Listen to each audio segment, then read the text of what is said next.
नमस्कार, मैं हूं अंकुर और आप देख रहे हैं सत्यहिंदी.com। आइए एक नजर डालते हैं अब तक की सुर्खियों पर। हरिद्वार में कथित धर्म संसद में मुसलमानों के नरसंहार और हिंसक भाषण देने के मामले में सुप्रीम कोर्ट कल सुनवाई करेगा। सुप्रीम कोर्ट में नफरती भाषण देने वालों के खिलाफ आपराधिक कार्रवाई की मांग की गई है।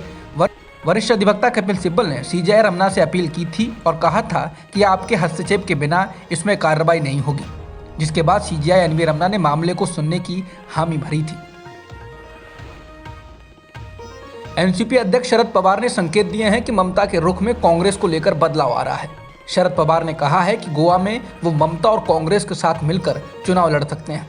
अब तक गोवा में ममता की पार्टी टीएमसी कांग्रेस का जबरदस्त विरोध कर रही थी। उसने गोवा में कांग्रेस के विकल्प के तौर पर खुद को पेश किया। इससे इस बात को हवा मिली कि ममता कांग्रेस को कमजोर कर रही हैं या बीजेपी को। पिछले दिनों गोवा में टीएमसी के इंचार्ज महुआ मोइत्रा ने भी इस बात के संकेत दिए थे। उन्होंने कहा था कि बीजेपी को हराने के लिए सारे दल एक साथ आए। अब पवार भी कमोवेश वही बात कह रहे हैं। उत्तर प्रदेश में विधानसभा चुनाव से ठीक पहले बीजेपी को बड़ा झटका लगा है। कैबिनेट मंत्री स्वामी प्रसाद मौर्य ने योगी कैबिनेट से इस्तीफा दे दिया है। स्वामी प्रसाद मौर्य की बेटी संघमित्रा मौर्य बीजेपी के टिकट पर लोकसभा सांसद हैं। मौर्य समाजवादी पार्टी में शामिल होने वाले हैं। मौर्य की पूर्वांचल के कुछ इलाकों में अच्छी पकड़ मानी जाती है। मौर्य के समर्थन में कई विधायकों ने बीजेपी से इस्तीफा दे दिया है। आने वाले दिनों में कई और विधायकों के इस्तीफा देने की चर्चा है। अखिलेश यादव ने ट्वीट कर मौर्य का पार्टी में स्वागत किया है। इस्तीफा देने वाले स्वामी प्रसाद मौर्य ने बीजेपी को खुली चुनौती देते हुए कहा है कि अब मेरी औकात पता चल जाएगी, मैं बीजेपी की सरकार नहीं बनने दूंगा। वहीं समाजवादी पार्टी के प्रवक्ता घनश्याम तिवारी ने कहा है कि स्वामी प्रसाद जी झांकी हैं, स्वतंत्र देव जी बाकी हैं। स्वामी प्रसाद मौर्य के इस्तीफा देने के बाद बीजेपी में उनके समर्थक विधायकों के धड़ाधड़ इस्तीफे हो रहे हैं। अब तक बिल्लौर से बीजेपी विधायक भगवती सागर, तिलहर से विधायक रोशनलाल वर्मा और तिंदवारी से विधायक ब्रजेश प्रजापति ने इस्तीफा दे दिया है। अमर उजाला के मुताबिक विधायक ममतेश शाक्य, विनय शाक्य, धर्मेश शाक्य और नीरज मौर्य भी इस्तीफा दे सकते हैं।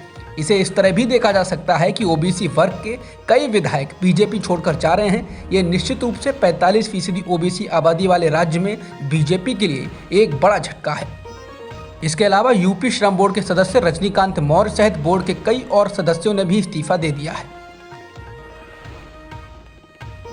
एनडीटीवी के मुताबिक बीजेपी छोड़ने वाले औरैया के विधूना सीट से विधायक विनय शाक्य 5वें विधायक हो गए हैं। उन्होंने भी आज इस्तीफा दे दिया है। वो भी स्वामी प्रसाद मौर्य के करीबी माने जाते हैं। बता दें, समाजवादी पार्टी के सहयोगी ओपी राजभर का कहना है कि बीजेपी सरकार के 1.5 दर्जन मंत्री सपा के संपर्क में हैं। यूपी में चुनावी सीन मंगलवार को पूरी तरह बदल गया। पार्टी में भगदड़ मच चुकी है। दिल्ली में बीजेपी कोर ग्रुप की बैठक में मंथन शुरू हो गया है। गृह मंत्री अमित शाह भी सक्रिय हो गए हैं। सूत्रों के मुताबिक अमित शाह ने केशव प्रसाद मौर्य से कहा कि वो अन्य ओबीसी विधायकों से फौरन संपर्क साधें, सभी को टटोला जाए और उनको किसी भी तरह रोका जाए। शाह ने मौर्य से ये भी कहा कि वो स्वामी प्रसाद मौर्य को मनाने की कोशिश करें। बताया जाता है कि केशव प्रसाद मौर्य ने इसके बाद स्वामी प्रसाद मौर्य से फोन पर संपर्क साधा, लेकिन उनकी बातचीत नहीं हो पाई। यूपी के घटनाक्रम को लेकर बीजेपी का राष्ट्रीय नेतृत्व सख्ते में है। स्वामी प्रसाद मौर्य ने अपने रुख से ही जाहिर कर दिया था कि मुख्यमंत्री योगी आदित्यनाथ का व्यवहार उनके प्रति सही नहीं था। दोनों के बीच बोलचाल बंद होने तक चर्चा थी। बीएसपी सुप्रीमो मायावती और पार्टी महासचिव सतीश मिश्रा ने यूपी विधानसभा चुनाव नहीं लड़ने का फैसला किया है।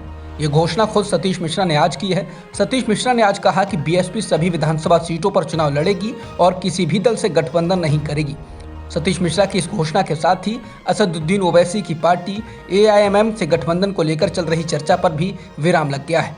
लेकिन इस समय का सबसे महत्वपूर्ण सवाल है कि आखिर मायावती और सतीश मिश्रा चुनाव लड़ने से पीछे क्यों हट रहे हैं।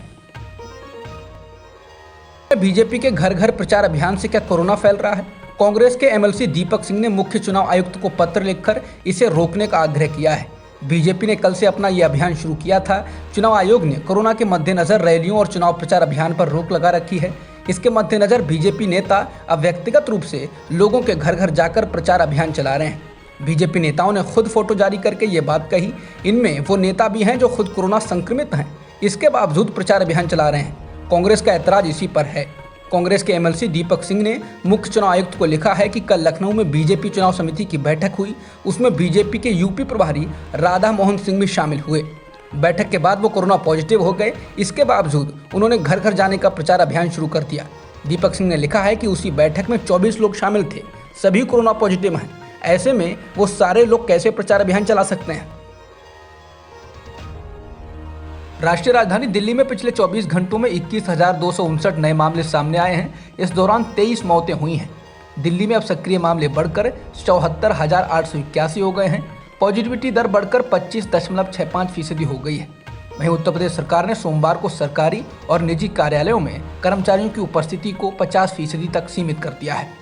सीएम योगी आदित्यनाथ ने निर्देश दिया है कि यदि किसी निजी कार्यालय से कोई व्यक्ति कोरोना वायरस से संक्रमित पाया जाता है तो उसे वेतन सहित 7 दिन का अवकाश दिया जाए। दिल्ली में सभी निजी दफ्तरों को वर्क फ्रॉम होम करने का आदेश दे दिया गया है। इस आदेश से केवल उन्हीं दफ्तरों को छूट मिली है जो जरूरी सेवाओं से जुड़े हुए हैं। नए आदेश के मुताबिक निजी बैंकों, इंश्योरेंस कंपनियों, फार्मा कंपनियों सहित कुछ और जरूरी सेवाओं से जुड़े दफ्तर ही छूट के तहत चल सकेंगे।